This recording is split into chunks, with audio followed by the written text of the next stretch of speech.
What makes consumers consume? Specifically, what makes people watch or play a sport or buy a certain sports product? How can you successfully market a product that fans will actually want to spend their hard-earned cash on? These are all topics we will be exploring on this special episode of the Lauren, Courtney, and Aksenia Show, part 1 of 3. Later in the podcast, we'll be chatting and interviewing Zach Babin to talk about his role in sport consumerism and his life growing up playing hockey. To be a successful sport marketer, you must be able to fill the consumer's wants, needs, and desires before your competitors. Before you go ahead and start planning your marketing strategies, you must try to understand how a sport consumer develops certain perspectives and attitudes, what motivates them to buy sports products or watch a certain sports team. First, we must understand how one even consumes sports. This is done by one of two ways. 1. Active consumption. Fred loves playing soccer, therefore he consumes sport. And 2. Passive consumption. Paul loves going to Rogers Arena and spectating the Canucks play. We'll focus on active consumption first.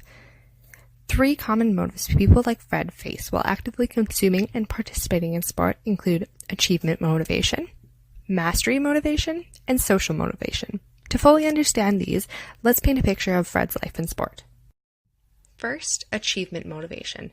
Fred is an agile 7-year-old playing in his first big soccer tournament. His mom tells him that if his team does well, there are medals and a big trophy at the closing ceremony of the tournament.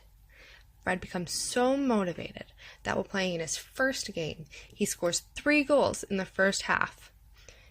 Fred is extrinsically motivated. He feels motivated because of the potential to be given a reward by someone else.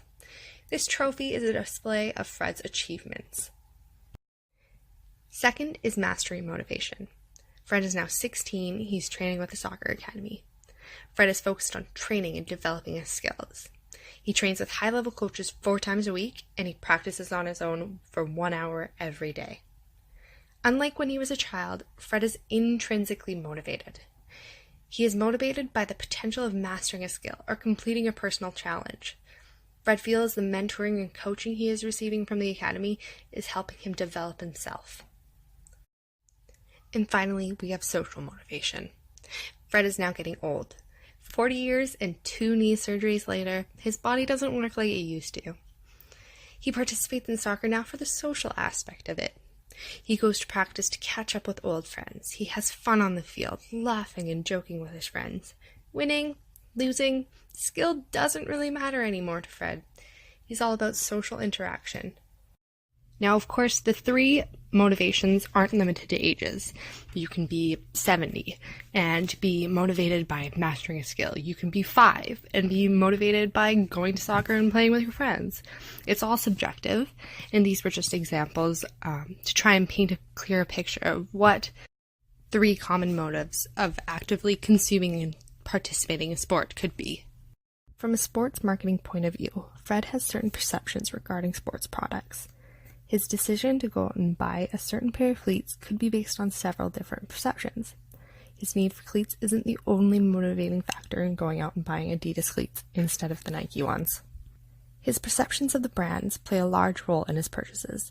According to Eagleman, Wright, and Green, 2015, perceptions can be defined as a process by which a person selects, organizes, and interprets stimuli to create a meaningful picture of the world. They further explain that the stimulus can range from tastes, sounds, sensations, sights, expectations, and learning from previous events. As I had mentioned before, Fred likes Adidas cleats better than Nike. In the past, he had a pair of Nike cleats, but they fell apart within 2 months of wearing them. He tried to return them because he thought they must be defective, but the Nike sales associate was so rude to him and just brushed off his concerns and turned him away. Whereas his new Adidas cleats still look brand new, even though he's worn them for 9 months. His perceptions of Nike as a brand has changed. He now feels like the poor treatment and disappointing product isn't worth his time, money, or effort. Now we'll move on to passive consumption of sport, which is a bit simpler. We'll refer back to Paul. If you can recall from earlier, Paul enjoys going to Rogers Arena and watching his favorite sports team, the Canucks, play. He has a positive attitude towards the Canucks. This attitude was formed based on several different things, like feelings, experiences, and cognitive factors. All these can explain why Paul is motivated to spectate sport. Paul has great memories of going to the Canucks game with his family. These positive experiences make him more motivated to continue watching his favorite sports team. He gets the chance to connect with his friends and family in a way he can't regularly do. Spectating sport for Paul could be used to divert his attention away from real life, escape from stress or boredom, or anything else life has to offer. Another motivation to keep engaging in sport could be that he enjoys the feeling of excitement during close, nail-biting games, or he feels a satisfaction in the unity when his team wins. The Canucks are a big part of Paul's life. Between Paul constantly talking, thinking, reading about the Canucks, he's highly involved in the sport. Now this is becoming easier than ever for Paul. With the internet, he can engage with other fans, watch and rewatch highlights of the games, stay up to date with his favorite teams on platforms like Twitter, Sportsnet, The Score, Facebook, on and on and on. This is where sport marketing comes into play. If you can understand what market segment you are trying to cater to, so your target market, you can find ways to form or shape someone's attitude on the product or service you're marketing. Just to clarify, market segment is a group that shares a common characteristic, so motives, attitudes, perceptions, or interests.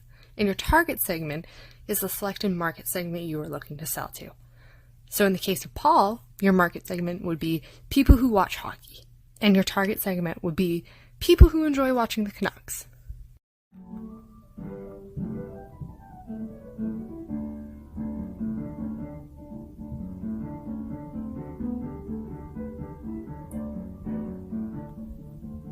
This wonderful music is brought to you by my upstairs neighbors while I am trying to record this podcast. Now I am joined with Zach Babin. Hockey has always been a big part of Zachary's life. Between playing hockey, watching hockey, and coaching hockey, you can say he's quite involved in hockey. Zach is currently playing for University of Alberta on their hockey team, and is here to talk about his consumerism of hockey. Now Zach, there's a small correlation between those who play a sport and who watch the same sport. Different motives drive different people to actively and passively consume sport. But you have grown up playing and watching hockey, is that correct? Yep, that's right. Okay, so then let's talk about what motivates you to play hockey right now at your current level. I like how competitive it is. I like setting goals for myself. I want to do the best I can to help my team succeed. And myself playing well allows my team to play better. I also like the camaraderie that hockey provides. Like, I moved to Alberta and instantly gained 22 brothers in a sense. So, yeah. Cool. That's awesome. Okay, so you must have a favorite sports team that you watch. Can you tell us what motivates you to watch this team? Yeah, my favorite team is the Montreal Canadiens.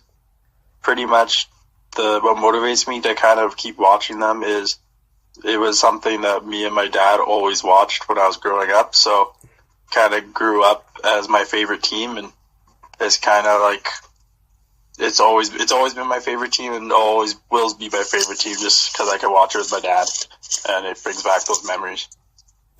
Perfect.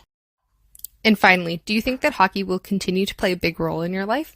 Say 20 years from now, do you see yourself playing or watching hockey?